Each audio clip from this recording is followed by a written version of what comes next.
വാഗ്ദത്തം നിവർത്തീകരിച്ചെടുക്കാൻ, ദേശത്തിന്റെ മേൽ ജനത്തെ പുറത്തു കൊണ്ടുവരാൻ, യേശുവിന്റെ വരവിന് വേണ്ടി ജനത്തെ ഒരുക്കിയെടുക്കുവാൻ പരിശുദ്ധാത്മാവ് തികവുള്ള ചിലതിനേക്കാൾ അവൻ കുറവുള്ള ചിലതിൽ എഴുന്നേൽപ്പിക്കാൻ പോവുകയാണ്.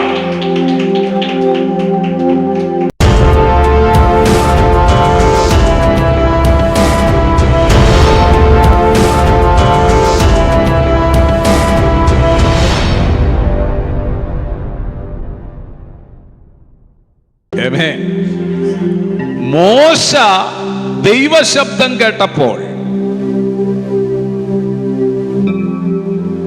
മോശ പറഞ്ഞു, അയ്യോ ഞാൻ ഇത് പറയാൻ യോഗ്യനല്ല. ഏത് പറയാൻ? ഹോരേബ് പർവ്വതത്തിൽ വെച്ച് ദൈവശബ്ദം കേട്ട മോശ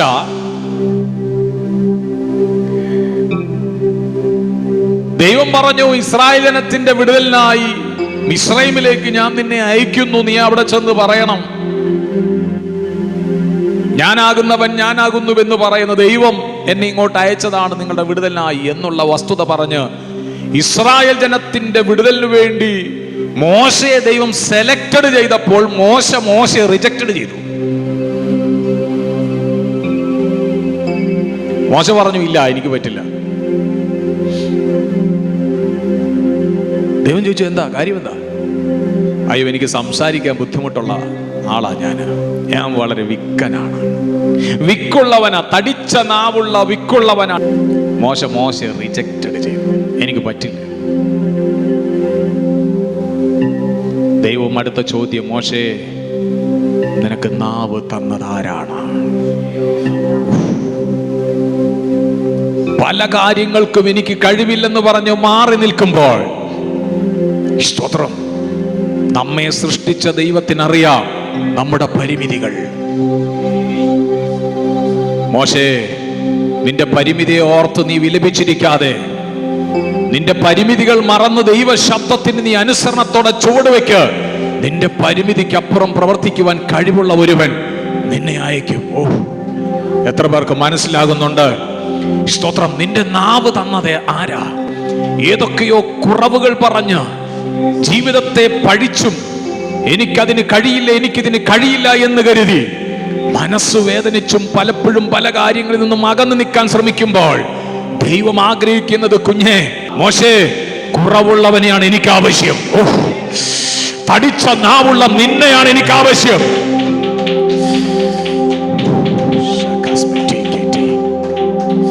സമീപ പ്രദേശങ്ങളിലും മറ്റുള്ളവരിലും നിരവധി ക്വാളിറ്റിയുള്ള നിരവധി ആളുകൾ ഉണ്ടായിരിക്കുമ്പോൾ കുറവുള്ള മോശയെ ദൈവം എഴുന്നേൽപ്പിച്ചതുപോലെ ഈ ദിവസങ്ങൾ ചിലതിനെ ദൈവം എഴുന്നേൽപ്പിക്കുമെന്ന് ഇതിനകത്ത് ദൈവ ശബ്ദം കൈമാറുകയാണ്.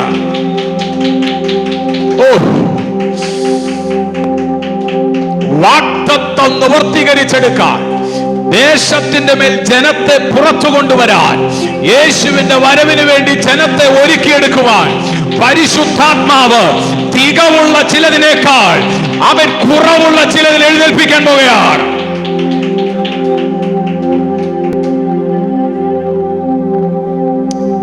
ഇനി ആരാധന സ്ഥലത്തിരിക്കുമ്പോൾ ദൈവസഭയിലെ പ്രിയമുള്ളവരെ, നിങ്ങൾക്ക് പല കുറവുകളും നിങ്ങൾക്കുണ്ടെന്ന് തോന്നിയേക്കാം. വേണ്ടുന്നതുപോലെ സമ്പത്തില്ലല്ലോ കാര്യങ്ങൾ ചെയ്യുവാൻ, വേണ്ടുന്ന പോലെ സംസാരിക്കാൻ അറിയില്ലല്ലോ ഒന്ന് സംസാരിക്കാൻ, വേണ്ടുന്നതുപോലെ കാര്യം ക്രമീകരിക്കാൻ അറിയില്ലല്ലോ, അത്രയ്ക്കുള്ള പരിജ്ഞാനം എനിക്കില്ലല്ലോ, ഒരുവനോട് ആശ്വാസവാക്ക് പോലും പറയാൻ എനിക്ക് കഴിയുന്നില്ലല്ലോ. ഒത്തിരി പരിമിതികൾക്കകത്ത് നിങ്ങൾ ഇരിക്കാം. പക്ഷേ സ്വർഗത്തിലെ ദൈവം നിങ്ങളെ കൊണ്ടൊരു കാര്യം ചെയ്യിപ്പിക്കുവാൻ പ്ലാൻ ഉണ്ടെങ്കിൽ നിങ്ങളുടെ പരിമിതികളെ നിങ്ങൾക്ക് ഓവർകം ചെയ്യാനുള്ള ഒരു സൊല്യൂഷനും കൂടെ അവൻ ഒരുക്കിയിരിക്കുമെന്ന് ഇന്ന് പകൽ തിരിച്ചറിയുന്നവർക്കായി ദൈവത്തെ സ്തുതിക്കുകയാണ്. അവിടെ പരിമിതികൾ വഴിമാറും.